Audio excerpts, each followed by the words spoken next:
dimanche 19 mai, il est 19h. Bonsoir à tous et bienvenue dans votre 19-20. Au sommaire de votre édition régionale, plus de peur que de mal, mais beaucoup de dégâts. 8000 m² d'entrepôts ont été ravagés par les flammes cette nuit à la gare de triage de Mulhouse-Nord. 80 pompiers étaient sur le pied de guerre jusqu'à ce matin. Une nuit agitée pour les riverains de la gare de triage de Mulhouse-Nord. Un violent incendie s'est déclaré peu avant 23h. Le feu a ravagé 8000 m² d'entrepôts. Les 80 pompiers mobilisés ont lutté toute la nuit pour combattre les flammes. Pas de victimes, mais des dégâts matériels importants. Olivier Fessol avec Nicolas Meyer. Des 8000 m² d'entrepôts dévorés par les flammes cette nuit, il ne reste que les façades et la charpente, encore fumante. Pendant plus de 10 heures, les soldats du feu ont arrosé les bâtiments. Depuis 2 heures du matin, l'incendie est maîtrisé, mais les pompiers veillent toujours pour éviter qu'il ne reparte.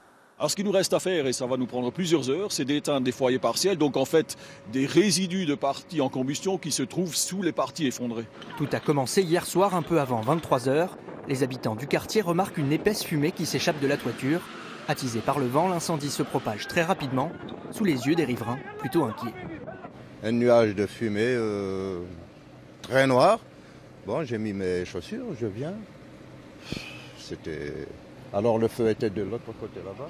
Toute la nuit, vous êtes resté là avec les voisins, c'est ça ? Jusqu'à 3h du matin, j'étais debout pour regarder s'il n'y avait pas des trucs qui volaient, du bois qui volait et qui m'allument le toit.